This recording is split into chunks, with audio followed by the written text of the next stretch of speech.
Il y a 170 ans, jour pour jour, la France mettait fin à l'esclavage dans ses colonies françaises. Ce sont des millions d'hommes, de femmes et d'enfants qui ont été arrachés à l'Afrique pour travailler dans des plantations en Amérique et aux Antilles.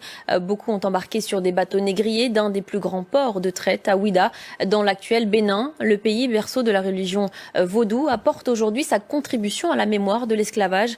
Voyez ce reportage de notre correspondante Emmanuel Sodji. Sur ce chemin, des centaines de milliers d'Africains enchaînés ont marché péniblement jusqu'à cette plage de la côte du Bénin, à Ouidah.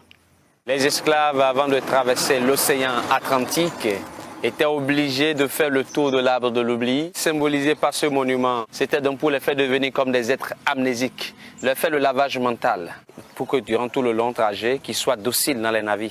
Mais il y a aussi une autre histoire, méconnue, celle d'adeptes du vaudou qui ont réussi à briser leur chaîne grâce à une divinité de la résistance à l'esclavage, Orisha, Changok ou Ervieso, en langue locale.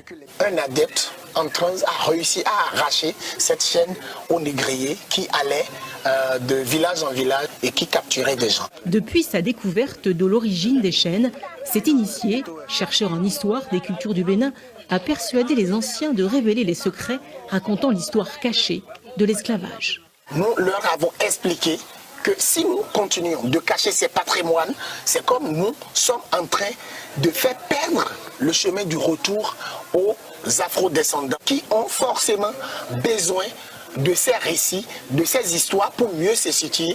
Le chef des cultes animistes de la vallée de l'Ouémé, à l'est du Bénin, fait partie de ceux dont la parole s'est libérée. Il nous explique qu'une portion de la mémoire est imprimée sur le corps des adeptes. Les 3 premières rangées des scarifications que vous voyez correspondent au nom des adeptes et à des chefs de culte déportés par l'esclavage. Bernard Copé et son groupe de chercheurs ont publié une première base de données grâce aux informations recueillies dans le milieu vaudou. Plus de 6000 esclaves déportés ont déjà été identifiés. Quand des afro-descendants vont consulter cette base, ils peuvent facilement faire recours à leur origine africaine. Si, pour ceux qui auront la chance de retrouver le nom de leur ancêtre dans cette base de données. La collecte auprès des anciens se poursuivra au Bénin et chez les voisins togolais et nigérians, rapidement, car les plus jeunes initiés n'ont plus de marques traditionnelles sur leur corps. À la mort d'un vieil initié, c'est une mémoire qui s'efface. Elle était empruntée par les esclaves avant leur embarquement. 6 étapes la composent, dont la première est la place aux enchères. Là, on vendait nos aïeux. Là, le troc se faisait. Et quand je disais le troc, c'est pas de donner de l'argent. Les Européens venaient là. Nous avons connu 5 pays européens. Il y a les Portugais, les Français, les Anglais, les Danois, les Hollandais. Et ces pays-là, ils sont tous installés à Ouidah ici. Ils ont leur fort. Et quand les marchandises, nos aïeux, arrivaient au marché, ils venaient sélectionner. Et ils donnaient des objets de peu de valeur en échange. Et si je peux vous donner un exemple là, quand les Européens arrivent à donner un canon au roi, le roi donne 21 femmes ou bien 15 hommes. C'est ce qui se passe au marché des esclaves. Ces esclaves ainsi troqués contre des objets de peu de valeur seront ensuite conduits vers l'arbre de l'oubli. C'est un arbre mystique qui a été planté par les rois autochtones du Dahomey, surtout le roi Agadia en 1727. Et arrivé là, tous les esclaves faisaient le tour de l'arbre. Et l'objectif de l'arbre, c'est pour pouvoir les rendre amnésiques, faibles.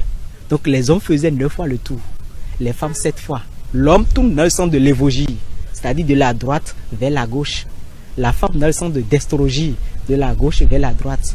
Parce que l'homme est basé sur le canal droit, la femme canal gauche. Et quand ils arrivent à faire le tour de l'arbre, ils devaient oublier leurs enfants, leur maison, en bref leur repère géographique. Après avoir oublié enfants et parents et désormais sans repère géographique, ils sont gardés dans une case noire, Zomaï, où certains perdaient la vie. Zo, c'est le feu. Maï, là où la lumière, le feu ne pénètre point.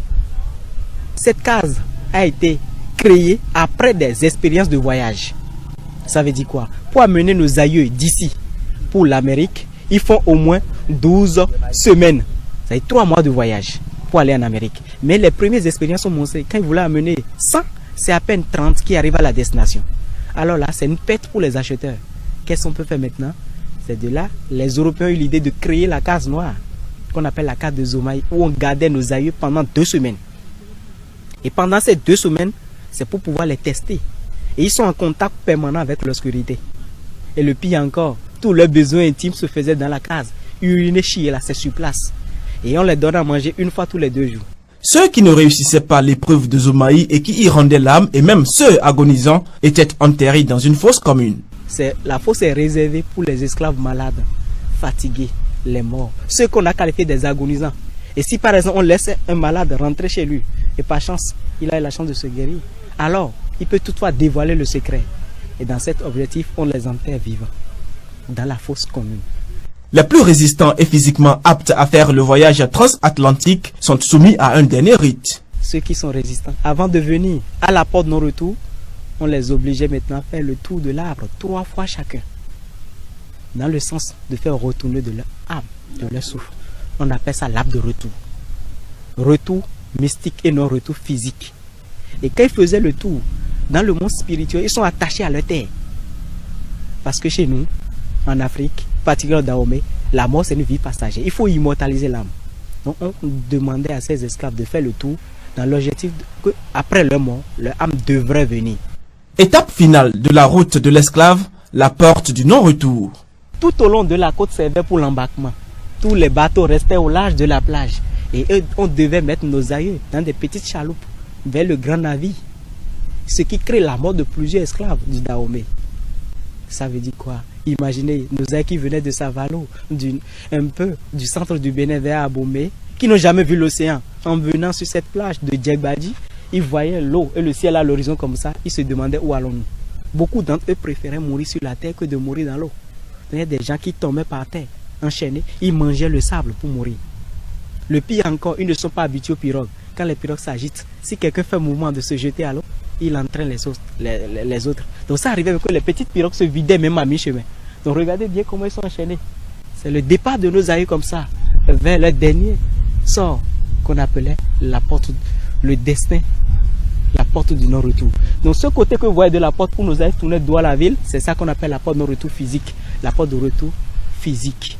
De nombreux esclaves partaient ainsi vers des destinations inconnues, certains pour y être employés aux travaux domestiques et à la vente de volailles, d'autres pour tout simplement travailler dans les champs de coton, de riz ou encore de canne à sucre, avec la constante menace du fouet. Issus de plusieurs horizons, les esclaves choisis répondaient à un certain nombre de critères. Les esclaves qui devaient voyager, effectuer le voyage, devaient avoir 18 à 30 ans. Ils devaient mesurer 1,63 m, la taille. Ils devaient avoir une bonne musculature et une dentition saine. Et quand tu respectais les 4 critères, vous étiez embarqué dans le bateau.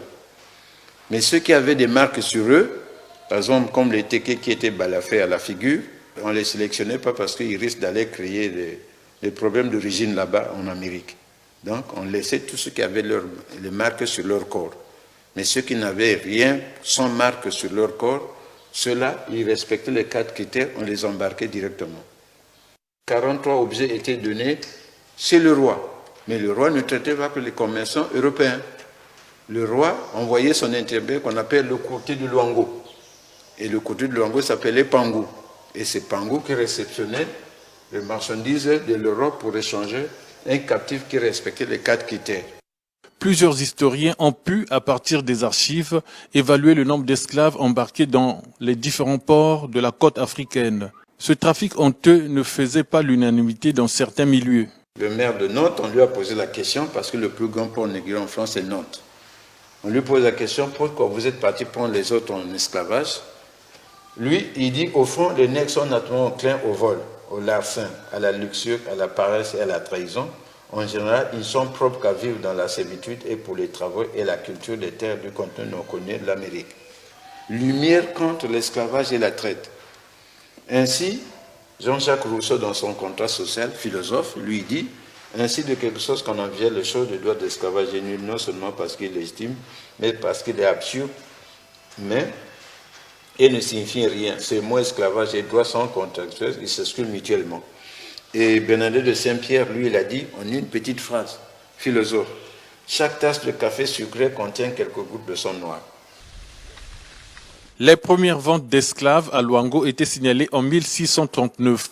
À en croire un rapport hollandais publié cette année, seulement 200 esclaves pouvaient être achetés à Luango chaque année.